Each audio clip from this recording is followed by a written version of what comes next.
இது நீங்க தானாய் செய்ததை குறித்து பைபிள வாசிச்சீங்கன்னா வேற 2 சம்பவம் இருக்கு பாருங்க. மத்தேயு எழுதின சுவிசேஷம் 17ஆம் அதிகாரத்தினுடைய 27வது வசனத்தை வாசிக்கலாமா? மத்தேயு எழுதின சுவிசேஷம் 17ஆம் அதிகாரத்தினுடைய 27வது வசனத்தை வாசிக்கும் போது, ஆகிலும் நாம் அவர்களுக்கு இடரலா இராதபடிக்கு நீ கடலுக்கு போய் தூண்டில்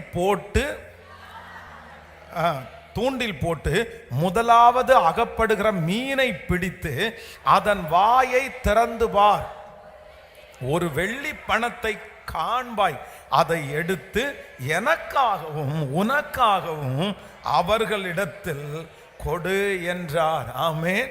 ஆண்டவர் இப்போ ஒரு பட்டணத்துக்குள்ள போகும்போது அங்க டாக்ஸ் கேட்குறாங்க.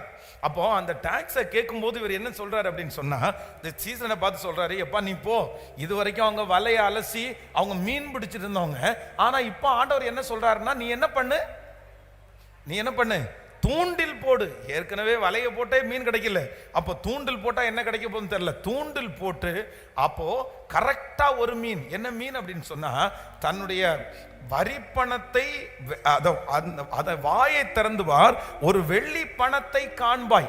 அப்போ வெள்ளி பணத்தை இருக்கிற அந்த மீன் இவர் போய் அந்த ஏதாவது வச்ச ஒன்றும் செக் பண்ணி பார்க்கல. எந்த மீனுடைய வாய்க்குள்ள வெள்ளி பணம் இருக்குன்னு அவருக்கு தெரியாது. ஆனா நான் என்ன நம்புறேன் அப்படின்னா, அந்த கடல்ல ஆண்டவர் ஒரு மீனுக்கு கட்டளை இட்டார். அந்த மீனே தானா அந்த தூண்டில்ல வாயை கொடுத்து, எடுத்துக்கப்பா என்னை எடுத்துக்கப்பா, இயேசுநாதர் சொல்லி அனுப்பினார்ல, அந்த மீன் வேற யாரும் கிடையாது, நான் தான் அப்படின்னு. இன்னொரு மீன் மாட்ட வேண்டியது தானே, ஒரு மீன் மாட்டி அது போச்சு, அடுத்த மீன் அப்படி மாட்ட வேண்டியது தானே. கரெக்டா அந்த மீனை கொண்டு வாயை கொடுத்து மாட்டி உள்ள திறந்து பார்த்தா என்ன இருக்குன்னா, வெள்ளி பணம் இருக்குது. அதை எடுத்து 2 பேருக்கும் அவர்கள் கட்டி உள்ளுக்குள்ள போனாங்க. அப்போ ஆண்டவருடைய பிள்ளைகளை, கர்த்தர் நமக்கு கிருபையாய் கர்த்தர் வாக்கு கொடுக்கிறார். இல்ல இனி சில காரியம் எப்படி அகப்பட போகிறது அப்படின்னா, தானாய் இனி நீங்க அலைய மாட்டீங்க. உங்களுடைய பிள்ளைகளுடைய பயோடேட்டாவை கொண்டு போய் பல இடங்களிலே கொடுத்து நீங்கள் சலித்து போய் சிலர் வந்திருக்கலாம். எனக்கு ரொம்ப கஷ்டமா இருக்கு பாஸ்டர், நான் எத்தனை நாள் தான் இதுக்காக பிரயாசப்படுறது, நான் உழைக்கிறது, என்னால முடியல. ஆனா நான் விசுவாசிக்கிறேன், இனி கர்த்தர் உங்களுக்கும் எனக்கும் நிறைய அற்புதத்தை கர்த்தர் தானாய் நடக்க பண்ண போகிறார். நம்பர் 1, முதலாவதாக ஆண்டவர் ஃபர்ஸ்ட் நமக்கு கொடுக்கிற முதல் விடுதலை என்ன அப்படின்னு சொன்னா, குறித்த நாளுக்கு முன்னே அற்புதம் நடக்க போகிறது. நம்பர் 2, இரண்டாவது ஆண்டவர் இந்த அப்போஸ்தல நடபடிகளில் கர்த்தர் கொடுக்கிற இரண்டாவது ஆசீர்வாதம் என்ன அப்படின்னு சொன்னா, தானாய் தர உண்டது. மறக்க மாட்டீங்கன்னு நம்புறேன். இதெல்லாம் ரொம்ப ஃபெய்த்ஃபுல்லான வேர்டு, ரொம்ப விசுவாசமான வேர்டு. நான் நம்புறேன், இதை வச்சு நீங்க ஜெபம் பண்ணுங்க. நீங்க தானே ஆண்டவரை எழுதி வச்சிருக்கிறீங்க, நீங்க தானே ஆண்டவரை செஞ்சீங்க, ஊழியக்காரங்களுக்கு செஞ்சீங்கல்ல, பழைய பரிசுத்தவான்களுக்கு செஞ்சீங்கல்ல, எனக்கு செய்ய மாட்டீங்களா? இனி நான் எங்கேயும் போக மாட்டேன், இனி நான் யாருடைய கையையும் எதிர்பார்க்க மாட்டேன், நான் இனி எங்கேயும் போய் நிற்க மாட்டேன். நீங்க எனக்கு செய்யணும், அந்த மனுஷனை கொண்டு வரணும், அந்த காரியத்தை செய்து முடிக்கணும். நீங்க இந்த வசனத்தை வச்சு நீங்க ஜெபம் பண்ணுங்க. நான் நம்புறேன், நிச்சயமா இந்த 100 நாள் முடிகிறதுக்குள்ள கர்த்தர் உங்களை பெரிய சாட்சியாய் கர்த்தர் நிறுத்துவார். இந்த வசனத்தை உறுதியா பற்றி பிடிச்சு ஜெபம் பண்ணுங்க. இல்லப்பா இனி எங்க அப்பா போக வேண்டாம், இனி எங்க அம்மா அலைய வேண்டாம், கர்த்தரே அந்த காரியத்தை கொண்டு தருவதையாய் கர்த்தர் வல்லவராய் இருக்கிறார். ஹல்லேலூயா. நம்பர் 3, மூன்றாவதாக ஒரு காரியத்தை வாசிக்கலாமே. Thank you Jesus. 12ஆம் அதிகாரத்தினுடைய 24வது வசனத்தை வாசிக்கலாமா? அப்போஸ்தலர் 12ஆம் அதிகாரத்தினுடைய, ஆமென், ஹல்லேலூயா, 24வது வசனத்தை வாசிக்கும் போது, வேத வசனம் வளர்ந்து பெருகிற்று, வேத வசனம் வளர்ந்து பெருகிற்று. ஹல்லேலூயா. இன்னொரு வசனத்தை கூட சேர்ந்து வாசிக்கலாம். 11ஆம் அதிகாரம் 30வது வசனத்தை வாசிக்கலாமா? 11ஆம் அதிகாரம் 30வது வசனத்தில், அப்போஸ்தலர் 11:30 வாசிங்க. ஆமென். அப்படியே அவர்கள் சேகரித்து பர்னபா சவுல் என்பவருடைய கையிலே கொடுத்து மூப்பரிடத்திற்கு அனுப்பினார்கள். இந்த வசனத்தெல்லாம் நீங்க நோட் பண்ணி வச்சுக்கோங்க. அடுத்து 12ஆம் அதிகாரத்தினுடைய 25வது வசனத்தை வாசிக்கலாமா? 25வது வசனத்தை வாசிக்கலாம். பர்னபாவும் சவுலும் தர்ம ஊழியத்தை நிறைவேற்றின பின்பு மார்க்கு என்னும் மறுபேர் கொண்ட யோவானை கூட்டிக் கொண்டு எருசலேமை விட்டு திரும்பி வந்தார்கள். இன்னொரு வசனத்தை கூட எழுதி கொள்ளுங்கள். 13ஆம் அதிகாரத்தினுடைய 44வது வசனத்தையும் 52வது வசனத்தையும் வாசிக்க போறோம். 13ஆம் அதிகாரம் 44வது வசனம். அடுத்த ஓய்வு நாளிலே கொஞ்சம் குறைய பட்டணத்தார் அனைவரும் தேவ வசனத்தை கேட்கும்படி கூடி வந்தார்கள். இப்ப 52வது வசனத்தை வாசிக்கலாம். சீசர்கள் சந்தோஷத்தினாலும் பரிசுத்த ஆவியினாலும் நிரப்பப்பட்டார்கள். கவனிங்க ஆண்டவருடைய பிள்ளைகளே, நீங்க வீட்டில் போய் இந்த அதிகாரத்தை நல்லா வாசிச்சிட்டீங்கன்னா உங்களுக்கு புரியும். இதுல என்ன எழுதப்பட்டிருக்குது அப்படின்னு சொன்னா, நீங்க 12ஆம் அதிகாரம் 24வது வசனத்தையும் 13ஆம் அதிகாரத்தினுடைய 44வது வசனம் இதுல வாசிக்கும் போது இவங்க என்ன நடக்குது அப்படின்னு சொன்னா, இது கொஞ்சமா இருந்தார்கள் இவர்கள் சீசர்கள் அப்படின்னா, இங்க யூதர்களுடைய அந்த தாக்கம் ரொம்ப அதிகமா இருக்கிறதுனால இந்த சபைகள் நிறைய பேர் ஆண்டவரை ஏத்துக்க முடியல, நிறைய பேர் திருச்சபைக்குள்ள வரல. ஆனா என்ன நடக்குது அப்படின்னு சொன்னா, இந்த பேதுரு சிறைச்சாலையிலிருந்து வந்ததற்கு பிறகு அந்த சின்ன கூட்டத்தை வச்சு இப்ப ஜெபம் ஆரம்பிச்சிட்டாங்க. இப்ப சின்ன சர்ச்சா நடக்குது, ஜனங்கள் எல்லாம் கொஞ்சம் ஆண்டவரை ஆராதிக்கிறாங்க. ஆனா இந்த அதிகாரம் தாண்ட 13ஆம் அதிகாரத்தினுடைய 44வது வசனத்துல வேதம் சொல்கிறது, அடுத்த ஓய்வு நாளிலே கொஞ்சம் குறைய பட்டணத்தார் அனைவரும் தேவ வசனத்தை கேட்கும்படி கூடி வந்தார்கள். ஆமென். உங்களுக்கு புரியுதுன்னு நினைக்கிறேன். புரியுதுல்ல? அப்படின்னா சின்ன கூட்டமா இருந்துச்சு, இன்னும் கொஞ்சம் பெரிய கூட்டமா மாறிடுச்சு. ஆனா இப்போ அவங்க கண்ணுக்கு முன்னாடி என்ன நடக்குது அப்படின்னு சொன்னா, ஹோல் டிஸ்ட்ரிக்ட் அந்த பட்டணத்தில் இருக்கிற அத்தனை பேரும் ஓய்வு நாளில் கர்த்தரை ஆராதிக்கும்படி ஒன்று கூடினார்கள். இப்போ இதுவரையிலும் இதை குறித்து துக்கப்பட்ட ஜனங்கள், நீங்க 55வது வசனத்தை வாசிக்கும் போது வேதம் சொல்கிறது, சீசர்கள் சந்தோஷத்தினாலும் பரிசுத்த ஆவியினாலும் நிரப்பப்பட்டார்கள். இவ்விதமாய் சபைகள் வளர்ந்து பெருகிற்று. இவ்விதமாய் சபைகள் வளர்ந்து, நீங்க 12ஆம் அதிகாரம் 24வது வசனம் சொல்லுகிறது, தேவ வசனம் வளர்ந்து பெருகிற்று. ஹல்லேலூயா. மூன்றாவதாக கர்த்தர் இந்த அதிகாரத்துல ஒரு விடுதலை கொடுக்கிறார். அது என்ன விடுதலை அப்படின்னு சொன்னா, தடையில்லா வளர்ச்சி. தடையில்லா வளர்ச்சி. நான் இந்த பலிபீடத்திலிருந்து உங்களை மனசார ஆசீர்வதிக்கிறேன். இனி ஒரு வளர்ச்சியை கர்த்தர் உங்களுக்கும் எனக்கும் கர்த்தர் தரப்போகிறார். அந்த வளர்ச்சி தடையில்லா வளர்ச்சி. இனி தடைபடுவது இல்லை. இத்தனை நாட்களும் உங்களுடைய வளர்ச்சிகள் தடைபட்டு இருந்திருக்கலாம். ஆனா கர்த்தர் வாக்கு கொடுக்கிறார், இதற்கு மேல் ஒரு வளர்ச்சியை நான் தருவேன், உன்னை வளர பண்ணுவேன்.